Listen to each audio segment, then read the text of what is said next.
अपने next question पे आते हैं। 18th question, replacement of chlorine of chlorobenzene to give phenol requires drastic conditions but chlorine of dinitrobenzene is readily replaced, this is because. So first option is NO2 group makes the ring electron rich at ortho and para position. Second is NO2 group withdraws electron from meta position. Or third is NO2 donate electron at meta position. And D is NO2 withdraws electron from ortho and para positions. तो ये दो हमारे को reactions दी हुई हैं। तो इसमें ये बोल रहा है कि ये इजीली रिमूव हो जाता है इसमें क्लोरीन, जबकि इसमें बहुत प्रेशर और टेम्परेचर हमें चाहिए। तो ऐसा क्यों होता है? तो यहाँ पे हमारे पास क्लोरीन है और यहाँ पे NO2 है, यहाँ पे भी NO2 लगा हुआ है, क्योंकि यहाँ पे ऑर्थो इफेक्ट है। ऑर्थो इफेक्ट क्या होता है? जैसे कि ये बेंजीन रिंग है, ये क्लोरीन है, ये NO2 है, ये NO2 है। सोल्यूशन है ये 18th का। तो ऑर्थो इफेक्ट क्या होता है कि NO2 ग्रुप के कारण ये क्लोरीन जो ग्रुप है ये परपेंडिकुलर इसके हो जाता है, तो इसके जो लोन पेयर है वो रेजोनेंस में यूज नहीं आते हैं। तो यानी कि मतलब इसमें रेजोनेंस हो ही नहीं रहा है, क्योंकि वो जो ग्रुप है क्लोरीन उसके प्लेन में नहीं रहा, वो बेंजीन रिंग के वो परपेंडिकुलर आ गया है, तो रेजोनेंस यहाँ पे नहीं हो रहा है। जबकि सेकेंड वाले में क्लोरीन यहाँ पे है,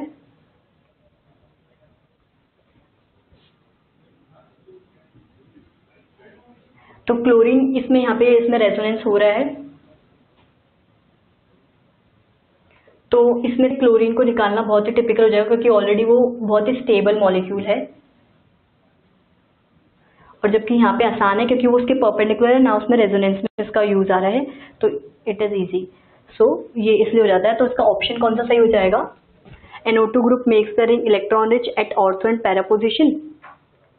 और second is NO2 group withdraws electron from meta position. NO2 donate electron at meta position. NO2 withdraws electron from ortho and para position. NO2 withdraws electron from ortho and para position. Ortho this and para is this.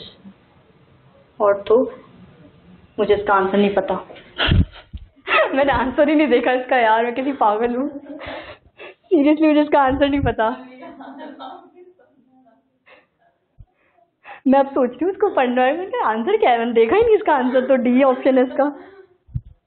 B सब कुछ समझा दिया था, उसके बाद में DBA मैं ऐसे लिख लेती हूँ ऊपर ताकि कुछ कंफ्यूजन हो। तो मेरे को एक्सप्लेनेशन पूरा पता था, मुझे आंसर नहीं पता कि इन चारों में है कौन सा। लग तो मुझे डी रहा था, पता है। फिर मैंने कहा कुछ गड़बड़ हो तो क्या, मैं एक बार तो देखो बोलती कि तू देख आंसर छोड़। चलो मैं वापस समझाती हूँ उनको, ये लिख दूंगी मैं वापस। सही समझाया ना? हाँ। चलो नहीं, उन्होंने हिंदी स्पेशल हिंदी पे फोकस कर रहे हो। पता नहीं, हो सकता है भूल गए हो या तो तुझे बताना।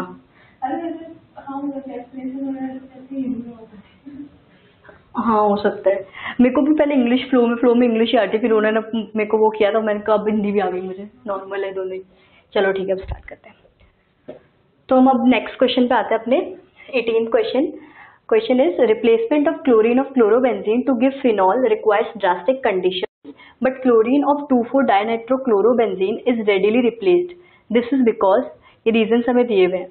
तो हमारे को ये बोला है कि ये वाला जो है वो easily चला जाता है, क्लोरीन इसमें से easily रिमूव हो जाता है, जबकि इसमें हाई टेम्परेचर एंड प्रेशर चाहिए होता है। तो ऐसा क्यों होता है?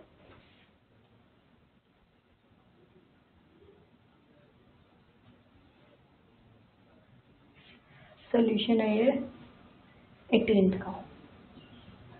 तो इसमें क्या होता है कि ये NO2 ग्रुप जो है, NO2 ग्रुप की वजह से ये क्लोरीन जो है इस बेंजीन रिंग के परपेंडिकुलर प्लेन में आ जाता है, तो मतलब वो उसके साथ प्लेन में नहीं रहता है, तो ये रेजोनेंस नहीं कर पाता है, फिर इसके लोन पेयर्स रेजोनेंस में यूज नहीं आ रहे होते हैं। जबकि दूसरे वाले में ये क्लोरीन लगा हुआ है, यहाँ पे इसमें रेजोनेंस में है इसके लोन पेयर्स, तो ये ऑलरेडी बहुत स्टेबल मॉलिक्यूल है और वो अनस्टेबल है। अनस्टेबल तो नहीं है, मतलब उसके लोन पेयर्स के यूज में नहीं आ रहे हैं, तो मतलब इसमें इसके क्लोरीन को हम रिमूव कर सकते हैं, जबकि इसका क्लोरीन जो है वो ऑलरेडी स्टेबलाइज कर रहा है मॉलिक्यूल को, क्योंकि उसमें रेजोनेंस हो रहा है, तो ये इजीली इसमें क्लोरीन हट जाएगा, जबकि इसमें नहीं होगा। तो इसका रीजन क्या हो जाएगा? फर्स्ट ऑप्शन हमें दिया NO2 group makes the ring electron rich at ortho and para position. Second is NO2 group withdraws electron from meta position. NO2 donate electrons at meta position. और last is NO2 withdraws electron from ortho and para position. So NO2 जो है वो electron withdraw करता है from ortho and para positions, उसका meta पे कोई effect नहीं होता है। सो करेक्ट ऑप्शन हमारा हो जाएगा D, NO2 withdraws electron from ortho and para position. हम अब अपने नेक्स्ट क्वेश्चन पे आते हैं, 19 question. An incorrect statement with respect to SN1 and SN2 mechanism for alkyl halide is. तो SN1 के लिए हमारे पास सोल्यूशन 19 है। SN1 के लिए हमें पोलर प्रोटिक सॉल्वेंट चाहिए होता है।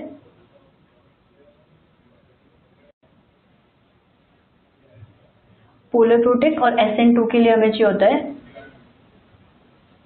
Polar aprotic. तो पोलर प्रोटिक SN1 में क्या करता है, क्योंकि SN1 में हमें पता है कि कार्बोकेटाइन फॉर्मेशन होती है, सो उसको स्टेबलाइज करने के लिए हमें पोलर तो चाहिए ही सॉल्वेंट, और प्रोटिक भी चाहिए। तो वो कार्बोकेटाइन को स्टेबलाइज करता है हाइड्रोजन बॉन्डिंग से, और पोलर हमें चाहिए ही। और इसमें पोलर चाहिए और इसमें एप्रोटिक चाहिए, ताकि वो हाइड्रोजन बॉन्डिंग ना करे, क्योंकि इसमें कार्बोकेटाइन फॉर्म नहीं होता है, साइमल्टेनियस प्रोसेस होता है। मतलब कि ये RX है, यहाँ से बेस आ रहा है, तो बेस इसके साथ बॉन्ड बना रहा होता है, उधर से RX निकल रहा होता है। तो इसमें कोई भी मतलब रीअरेंजमेंट का ऑप्शन नहीं है। तो जैसे जहाँ पे बेस अटैक करेगा वैसा ही बन जाएगा, यहाँ पे कोई रीअरेंजमेंट नहीं होता। जबकि कार्बोकेटाइन जब फॉर्म होता है तो उसमें रीअरेंजमेंट होकर वो 3 डिग्री कार्बोकेटाइन फॉर्म करने की कोशिश करता है, ताकि वो स्टेबलाइज हो जाए। सो इसमें ऑप्शन क्या क्या दिए हुए हैं? A strong nucleophile in an aprotic solvent increases the rate or favors the SN2 reaction. So this is wrong statement. Second is competing reaction for SN2 reaction is rearrangement.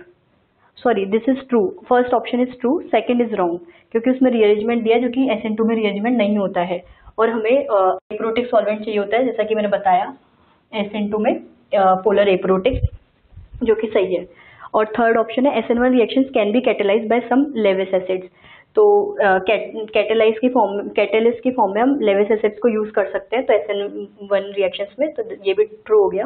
उसके बाद डी बोला a weak nucleophile and a protic solvent increases the rate और favour the SN1 reaction.